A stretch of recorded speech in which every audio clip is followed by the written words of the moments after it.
El fuego interno de Carlos César Salvador Arana Castañeda.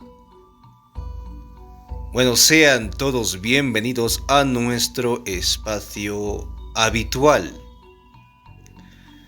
Estamos en un nuevo libro del autor, el libro séptimo, denominado El fuego interno. En la primera parte, pues sin más que decir, vamos a ello. Introducción. En los últimos 15 años he escrito extensos relatos sobre mis relaciones de aprendiz con un brujo indio, don Juan Matus. A causa de lo extraño de los conceptos y prácticas que don Juan quiso que yo comprendiera e interiorizara, no he tenido otra alternativa sino presentar sus enseñanzas en forma de narraciones, descriptivas, relatos de lo que me ocurrió tal como sucedió. La organización total de las enseñanzas de don Juan se basaba en la idea de que el hombre tiene dos tipos de conciencia. Él los nombró el lado derecho y el lado izquierdo, y de acuerdo a ello, dividió su instrucción en enseñanzas para el lado derecho y enseñanzas para el lado izquierdo. Describió el primero como lo normal de todos nosotros, o el estado de conciencia necesario para desempeñarse en el mundo cotidiano. Dijo que el segundo era algo que no es normal, el lado misterioso del hombre, el estado de conciencia requerido para funcionar como brujo y vidente. Las enseñanzas para el lado derecho las llevó a cabo en mi estado de conciencia normal. He escrito esas enseñanzas a detalle en todos mis relatos. Como parte de ellas, don Juan me dio a saber que él era un brujo. Incluso me presentó a otro brujo, don Genaro Flores, y debido a la naturaleza de nuestra asociación, lógicamente concluí que me habían tomado como aprendiz.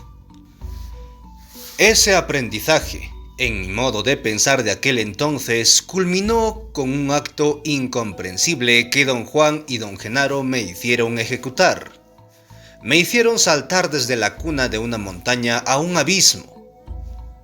En uno de mis relatos he descrito lo que me ocurrió en aquella ocasión. Lo que yo creí que era el último drama de las enseñanzas para el lado derecho fue representado allí, en esa cima, por el propio don Juan, don Genaro, dos aprendices. Pablito, Néstor y yo nos precipitamos uno por uno a un abismo. Durante años después creí a pie juntillas que mi absoluta confianza en don Juan y en don Genaro fue lo que inexplicablemente me hizo sobrevivir. Hasta llegué a creer que el sobrepasar mi pánico racional al enfrentar mi inevitable aniquilación fue lo que me salvó. Ahora sé que no fue así. Sé que el secreto estaba en las enseñanzas para el lado izquierdo y que impartir esas enseñanzas implicó tremenda disciplina y perseverancia de parte de don Juan, don Genaro y sus otros compañeros. Me ha tomado casi 10 años recordar exactamente lo que ocurrió en las enseñanzas para el lado izquierdo. Ahora sé qué fue lo que me hizo estar dispuesto a realizar un acto de tal magnitud, precipitarme a un abismo. En sus enseñanzas para el lado izquierdo, don Juan dejó entrever lo que él, don Genaro y sus otros compañeros realmente eran y lo que hacían conmigo. No me enseñaban brujería, ni encantamientos. Me enseñaban las tres partes de un antiquísimo conocimiento que poseían. Ellos lo llamaban a esas tres partes el estar consciente de ser, el acecho y el intento. Y no eran brujos, eran videntes, y don Juan no solo era vidente, sino que también era un nahual. En sus enseñanzas para el lado derecho, don Juan ya me había explicado muchas cosas acerca del nahual y acerca de los videntes. Entendí que ser vidente era la capacidad que tienen los seres humanos de ampliar su campo de percepción hasta el punto de poder aquilatar no solo las apariencias externas, sino la esencia de todo. Entre otras cosas, me había explicado que los videntes ven al hombre como un campo de energía, algo parecido a una bola de luz o lo que él llamaba un huevo luminoso. Decía que por lo general esos campos de energía están divididos en dos secciones, y que la excepción a esta regla son los hombres y mujeres que tienen sus campos de energía divididos en 3 o 4 partes. Debido a ello, esas personas son más fuertes y adaptables que el hombre común y corriente, y por lo tanto, pueden convertirse en nahuales al volverse videntes. Fue sin embargo en sus enseñanzas para el lado izquierdo, donde don Juan elucidó totalmente los intrincados detalles de ser un vidente y de ser un nahual. Recalcó innumerables veces que ser un vidente implica el comando de recursos perceptuales imposibles de definir, y que ser un nahual es llegar a un pináculo de disciplina y control. Ser nahual significa ser un líder, ser un maestro y un guía. Como nahual, don Juan era el líder del grupo, conocido como la partida del nahual, compuesto por 8 videntes femeninas: Cecilia, Delia, Hermelinda, Carmela, Nélida, Florinda, Zuleika y Zoila. 3 videntes masculinos: Vicente, Silvio Manuel y Genaro, y 4 propios o mensajeros: Emilio, Juan Tuma, Marta y Teresa. Pero don Juan no solamente era el guía de la partida del nahual, sino que también educaba y guiaba a un grupo de videntes aprendices conocidos como la partida del nuevo nahual. Consistía ese grupo de 4 hombres: Pablito, Néstor, Eligio y Benigno; de 5 mujeres: Soledad, La Gorda, Lidia, Josefina y Rosa. Yo era el líder nominal de ellos, junto con Carol, la mujer nahual. Las enseñanzas para el lado izquierdo me fueron dadas cada vez que yo entraba en un estado único de claridad perceptual que él llamaba conciencia acrecentada. A lo largo de mis años de asociación con don Juan, repetidamente me hizo entrar en tales estados mediante un golpe que me daba con la palma de la mano en la parte superior de la espalda. Don Juan me explicó que, en un estado de conciencia acrecentada, la conducta de los aprendices es tan natural como en la vida diaria. Su gran ventaja es que pueden enfocar sus mentes en cualquier cosa con fuerza y claridad descomunales, pero su desventaja está en la imposibilidad de traer al campo de la memoria normal lo que les sucede. Lo que les acontece en tales estados se convierte en parte de sus recuerdos cotidianos solo a través de un asombroso esfuerzo. Mi interacción con los videntes compañeros de don Juan fue un ejemplo de esta dificultad de recordar.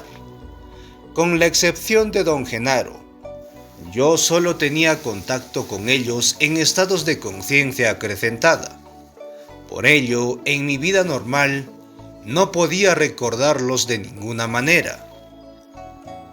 Después de esfuerzos inauditos, llegué a recordar que siempre me reunía con ellos de un modo casi ritual.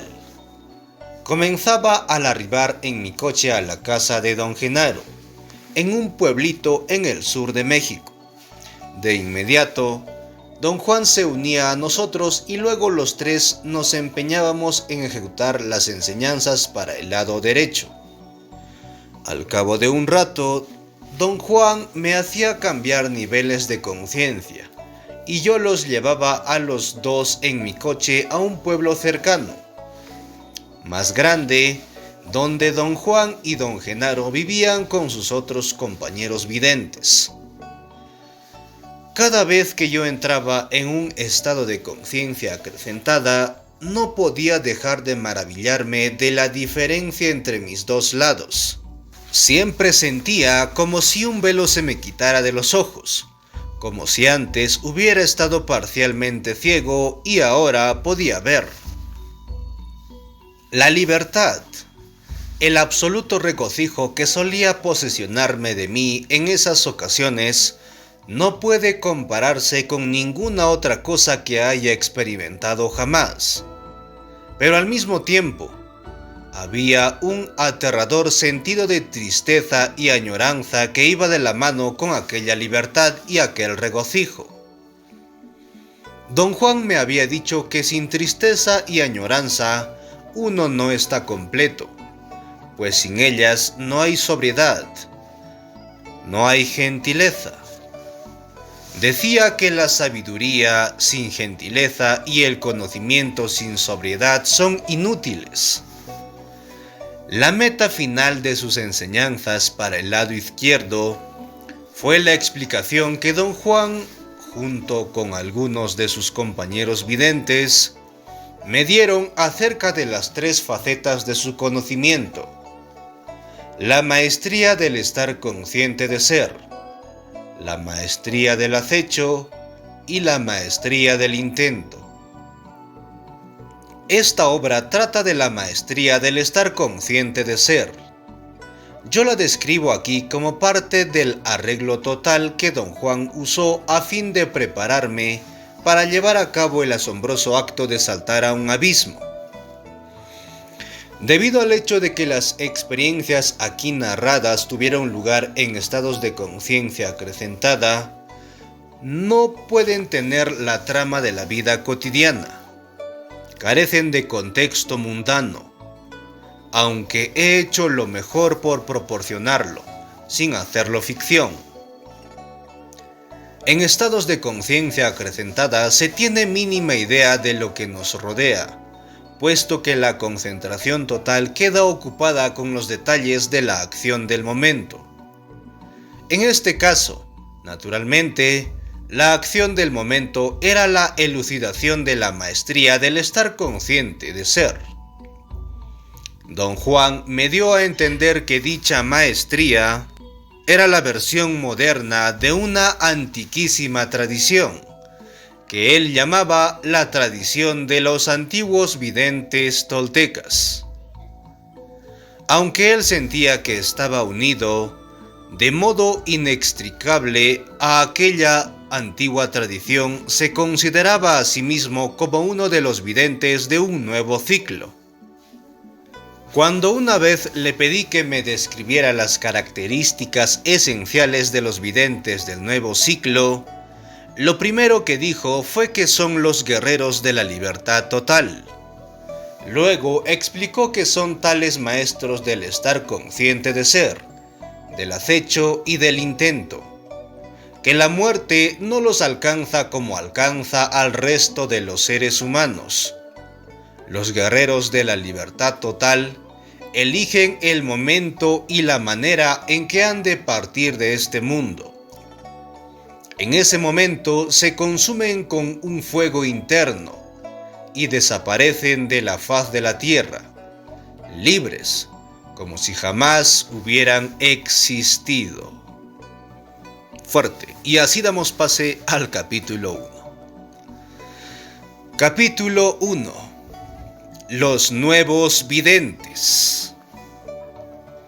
Había pasado la noche en la ciudad de Oaxaca, en el sur de México. Iba camino a las montañas de Ixtlán a buscar a don Juan. Al salir en mi coche de la ciudad temprano por la mañana, tuve el buen tino de dar una vuelta por la plaza principal y ahí lo encontré, sentado en su banca favorita como si esperase a que yo pasara. Paré el coche y me reuní con él. Me dijo que estaba en la ciudad atendiendo negocios, que se hallaba hospedado en una pensión local y que con toda confianza podía quedarme con él, ya que tenía que permanecer en la ciudad por 2 días más. Por un largo rato hablamos de mis actividades y problemas en el mundo académico. Como era de costumbre, de repente me dio una palmada en la espalda, cuando menos me lo esperaba, y el golpe me hizo entrar en un estado de conciencia acrecentada. Estuvimos sentados durante mucho tiempo, en silencio. Yo esperaba con ansia que comenzara a hablar, y sin embargo, cuando lo hizo me sorprendió. Mucho tiempo antes de que los españoles llegaran a México, dijo, existían extraordinarios videntes toltecas, hombres capaces de actos inconcebibles. Eran el último eslabón en una cadena de conocimiento que se extendió a lo largo de miles de años. Esos videntes toltecas fueron hombres extraordinarios, brujos poderosos, sombríos y obsesionados que desentrañaron misterios y poseyeron conocimientos secretos que utilizaban para afectar o subyugar a quienes cayeran en sus manos. Sabían cómo inmovilizar la atención de sus víctimas y fijarla en lo que fuera. Dejó de hablar y me miró. Sentí que esperaba que yo le hiciera una pregunta, pero no sabía qué preguntar. Tengo que hacer hincapié en un hecho importante, prosiguió. El hecho de que aquellos brujos sabían cómo inmovilizar la atención de sus víctimas. ¿No te diste cuenta? Cuando yo lo mencioné, no significó nada para ti. No es raro. Una de las cosas más difíciles de admitir es que el estar consciente de ser es algo que puede ser manejado. Me sentí confuso. Sabía que me guiaba hacia algo. Sentía una aprensión familiar. El mismo sentimiento que siempre me asaltaba cuando don Juan comenzaba un nuevo ciclo de enseñanzas. Le dije cómo me sentía. Hizo un gesto vago de sonrisa. De costumbre, cuando sonreía, rezumaba felicidad. Esta vez definitivamente estaba preocupado. Durante un momento pareció considerar si seguir hablando o no. De nuevo me miró atentamente, paseando su mirada con lentitud a lo largo de todo mi cuerpo. Aparentemente satisfecho, asintió con la cabeza y dijo que yo estaba listo para emprender la etapa final. El aprendizaje que todos los guerreros tenían que llevar a cabo para al fin entender el camino del conocimiento.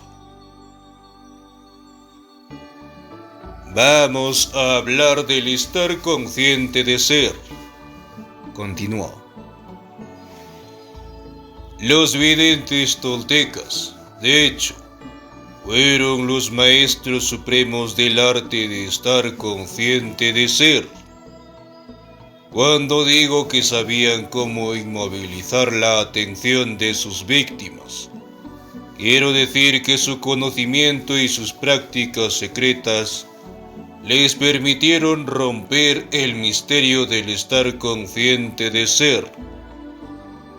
Muchas de sus prácticas han sobrevivido hasta el día de hoy. Afortunadamente, en una forma modificada.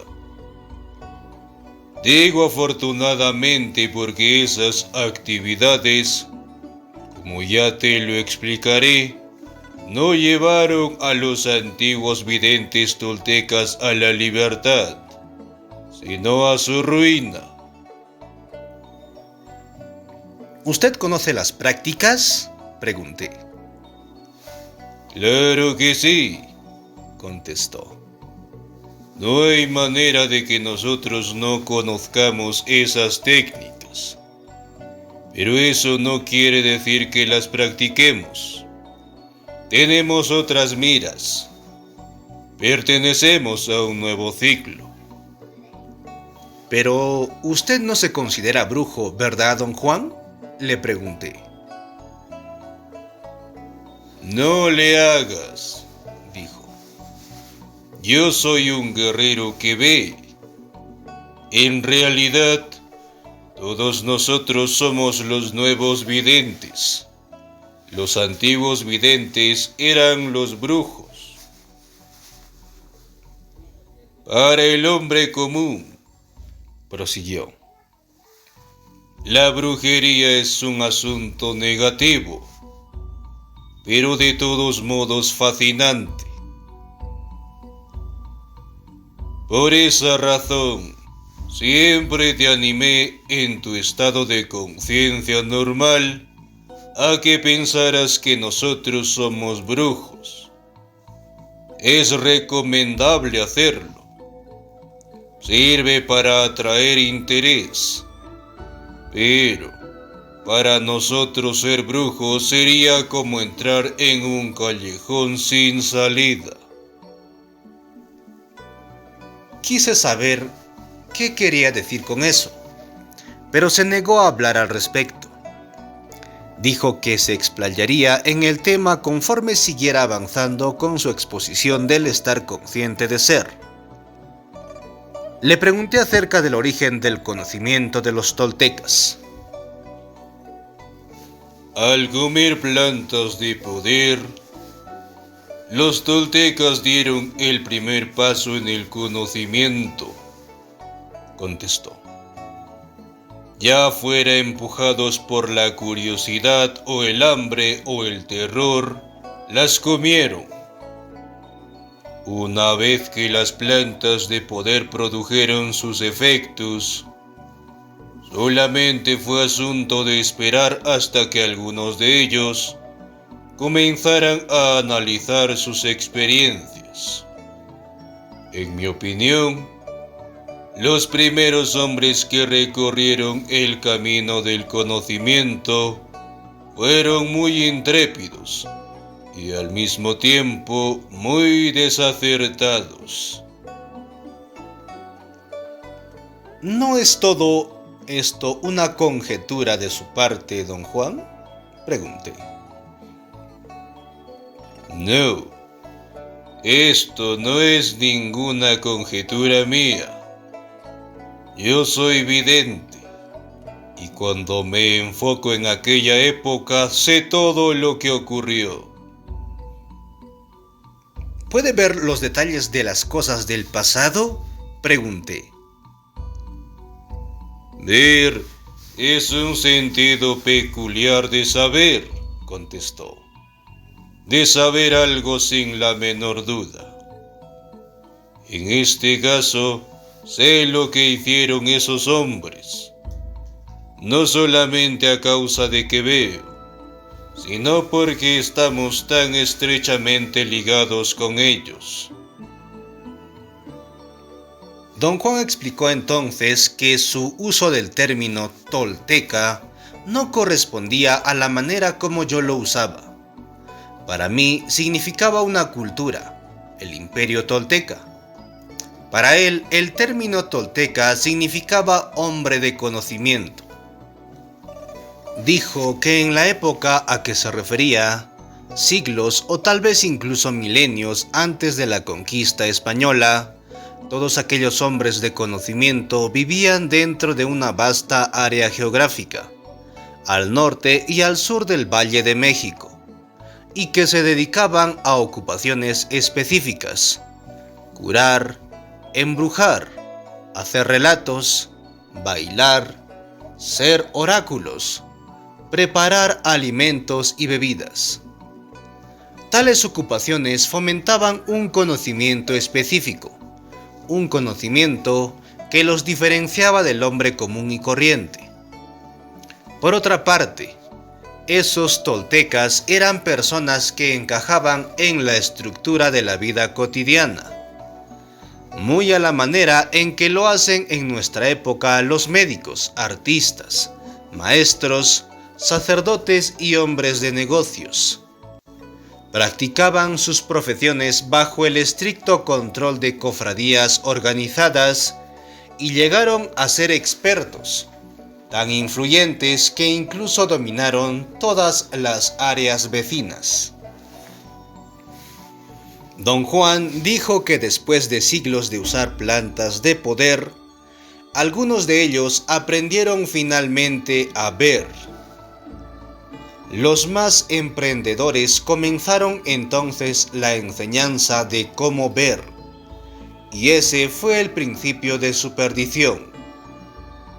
Al pasar el tiempo, aumentó el número de videntes, y la obsesión de ver llegó a tal punto que dejaron de ser hombres de conocimiento. Se volvieron expertos en ver y en ejercer control sobre los extraños mundos que atestiguaban. Pero todo ello no sirvió de nada. El ver había socavado su fuerza y los había obligado a obsesionarse con lo que veían. Sin embargo, hubo videntes que escaparon a ese destino, prosiguió don Juan. Grandes hombres que, a pesar de ver, nunca dejaron de ser hombres de conocimiento. Estoy convencido de que, bajo su dirección, las poblaciones de ciudades enteras penetraron en los mundos que veían, y de ellos no volvieron a salir jamás. Pero los videntes que podían solo ver fueron un fracaso, y cuando su tierra fue invadida por pueblos conquistadores, se encontraron tan indefensos como todos los demás. Esos conquistadores, continuó, se apoderaron del mundo tolteca, se apropiaron de todo, pero nunca aprendieron a ver. ¿Por qué cree usted que nunca aprendieron a ver?, pregunté. Porque copiaron los procedimientos de los videntes toltecas sin tener el conocimiento interno que los acompaña. Hasta la fecha, hay cantidades de brujos por todo México, descendientes de esos conquistadores, que siguen imitando a los toltecas, pero sin saber lo que hacen o lo que dicen, porque no son videntes. ¿Quiénes fueron esos conquistadores, don Juan? Otros indios, dijo. Cuando llegaron los españoles, los antiguos videntes habían desaparecido hacía ya siglos. Lo que encontraron los españoles fue una nueva casta de videntes que comenzaba ya a asegurar su posición en un nuevo siglo. ¿Qué cosa es una nueva casta de videntes?, pregunté. Después de que el mundo de los primeros toltecas fue destruido, los videntes que sobrevivieron se recluyeron y empezaron un recuento de sus prácticas. Lo primero que hicieron fue establecer el acecho, el ensoñar y el intento como los procedimientos claves. Luego descontinuaron el uso de las plantas de poder. Quizás eso nos da cierta idea de lo que realmente le sucedió con las plantas de poder. El nuevo ciclo apenas comenzaba a establecerse cuando los conquistadores españoles acabaron con todo. Afortunadamente, para entonces los nuevos videntes estaban completamente preparados para enfrentar ese peligro. Ya eran practicantes consumados del arte del acecho. Don Juan dijo que los subsecuentes siglos de subyugación les proporcionaron a los nuevos videntes las circunstancias ideales para perfeccionar sus habilidades. Por extraño que parezca, fue el extremo rigor y la coerción de dicho periodo lo que les dio el ímpetu para refinar sus nuevos principios. Y gracias al hecho de que nunca divulgaban sus actividades, se les dejó libres y pudieron explorar y delinear el curso de sus actos. ¿Hubo un gran número de videntes durante la conquista?, pregunté. Al principio había muchos. En la época colonial solo quedó un puñado. El resto había sido exterminado. ¿Y cómo está la cosa hoy en día?, pregunté. Hay unos cuantos. Como tú comprenderás, están dispersos por todas partes. ¿Los conoce usted, don Juan? Una pregunta tan sencilla es la más difícil de contestar, repuso.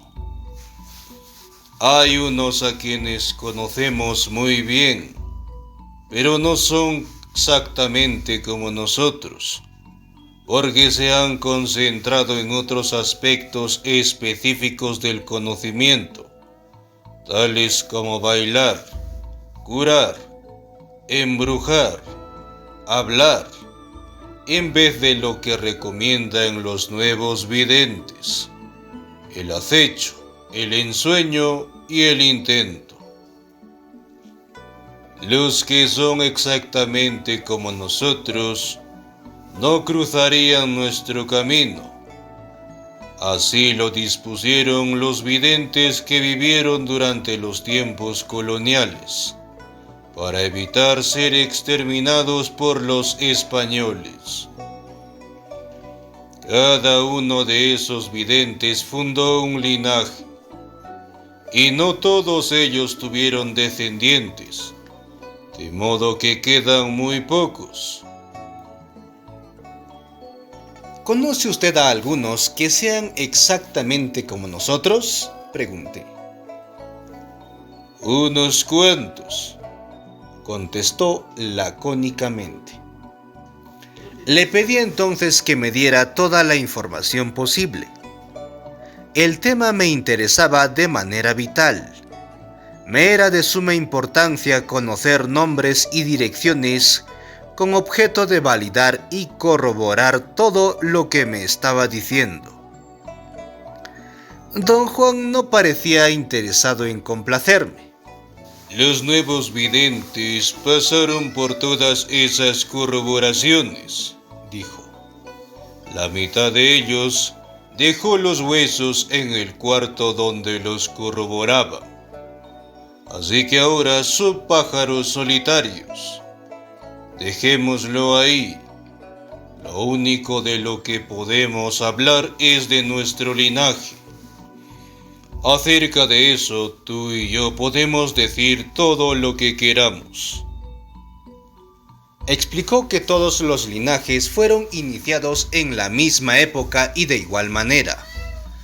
Hacia fines del siglo XVI, cada nahual se cerró en sí mismo y aisló a su grupo de videntes para que no tuvieran ningún contacto abierto con otros videntes. La consecuencia drástica de esta decisión fue la formación de linajes individuales. Dijo que nuestro linaje estaba compuesto de 14 nahuales y 126 videntes. Algunos de esos 14 nahuales tuvieron solamente 7 videntes con ellos, otros tuvieron 11 y algunos hasta 15. Me dijo que su maestro o su benefactor, como le llamaba, era el nahual Julián, y el anterior a Julián era el nahual Elías. Le pregunté si conocía los nombres de todos los 14 nahuales. Los nombró y los enumeró, a fin de que yo supiera quiénes eran. Dijo que también había conocido personalmente a los 15 videntes que formaron el grupo de su benefactor, y que había conocido al maestro de su benefactor, el nahual Elías, y a los 11 videntes de su grupo. Don Juan me aseguró que nuestro linaje era bastante excepcional, porque sufrió un cambio drástico en el año 1723. Una influencia externa vino a afectarnos y alteró nuestro curso de manera inexorable. En ese momento no quiso hablar del evento en sí, pero dijo que a partir de ese entonces nuestra línea tomaba en cuenta un nuevo comienzo y que se consideraba que los 8 nahuales que habían gobernado el linaje desde ese instante eran intrínsecamente diferentes a los 6 que le precedían. Don Juan debió tener negocios que atender al día siguiente, porque no lo vi hasta casi el mediodía. Mientras tanto, llegaron a la ciudad 3 de sus aprendices, Pablito, Néstor y la Gorda. Venían a comprar herramientas y materiales para el negocio de carpintería de Pablito. Los acompañé y los ayudé a cumplir todos sus encargos. Luego regresamos todos a la pensión. Los 4 estábamos sentados conversando cuando don Juan entró a mi cuarto. Nos dijo que partiríamos después del almuerzo y que inmediatamente tenía algo que discutir conmigo, en privado. Sugirió que nosotros nos diéramos un paseo alrededor de la plaza antes de que nos reuniéramos todos en un restaurante. Pablito y Néstor se pusieron de pie y salieron diciendo que aún no terminaban sus quehaceres. La Gorda parecía estar muy disgustada. ¿De qué van a hablar?, chilló, pero de inmediato reconoció su error y se rió nerviosamente. Don Juan la miró de la manera más extraña, pero no dijo nada. Alentada por su silencio, la Gorda propuso que la lleváramos con nosotros. Nos aseguró que no nos molestaría en lo más mínimo. Estoy seguro de que no nos molestarás, dijo don Juan. Pero realmente no quiero que oigas nada de lo que le tengo que decir. El enojo de la Gorda era muy obvio. Se sonrojó. Cuando don Juan y yo salíamos del cuarto, la miré a hurtadillas y noté que tenía la boca abierta y los labios secos. Toda su cara se había nublado con ansiedad y tensión, distorsionándose al instante. El mal humor de la Gorda me causó una gran ansiedad. De hecho, sentía una incomodidad física. No dije nada, pero don Juan pareció darse cuenta de cómo me sentía. Deberías darle gracias a la Gorda día y noche, dijo de repente. Ella te está ayudando a destruir tu importancia personal. Ella es la pinche tirana en tu vida, pero aún no te das cuenta de eso. Paseamos alrededor de la plaza hasta que todo mi nerviosismo se desvaneció. Entonces, nos volvimos a sentar en su banca preferida. Los antiguos videntes en realidad fueron muy afortunados. comenzó don Juan. Porque tuvieron tiempo de sobra para aprender cosas increíbles. Con decirte que sabían maravillas que hoy no podemos ni siquiera imaginar. ¿Quién les enseñó todo eso?, pregunté.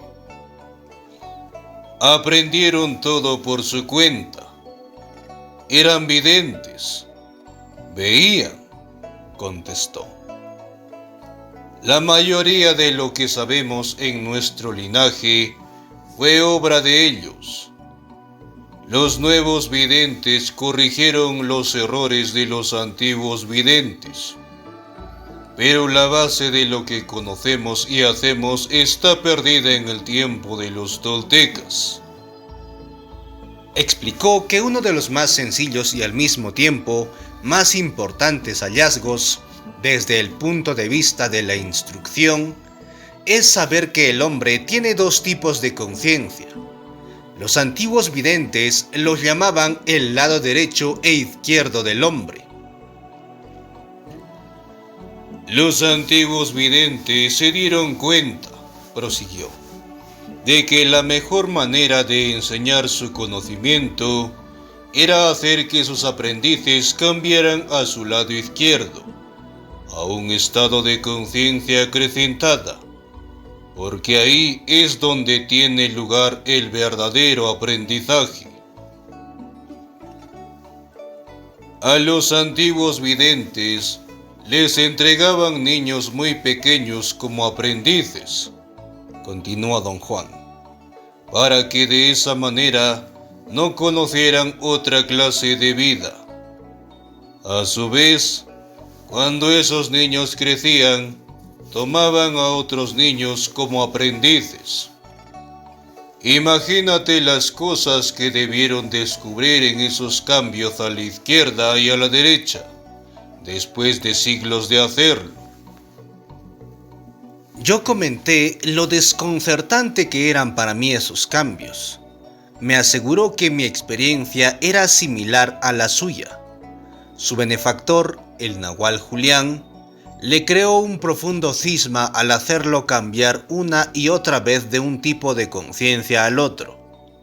Dijo que la claridad y la libertad que experimentaba en estados de conciencia acrecentada estaban en completo contraste con las racionalizaciones, las defensas, el enojo y el miedo que eran parte de su estado normal. Dijo que los videntes solían crear esta polaridad para satisfacer sus propósitos particulares.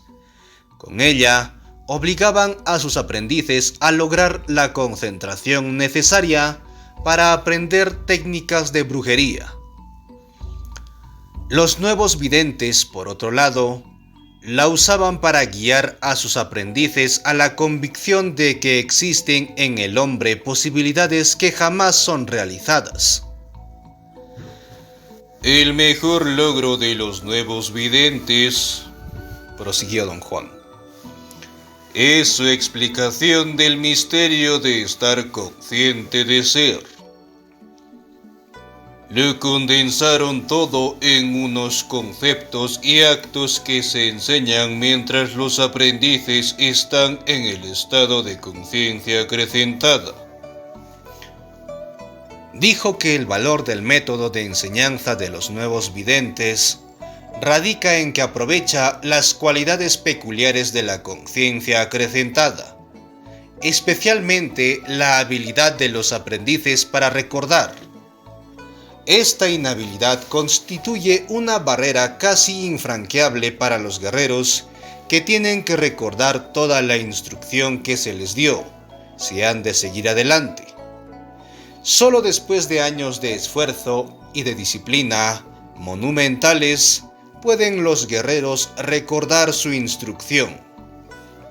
Fin de la introducción y el capítulo 1. Los nuevos videntes en este nuevo libro, El fuego interno. Pues bien, gracias por escucharnos y acompañarnos una vez más en estos espacios en audio. Sin más que decir, saludos a la distancia y adiós.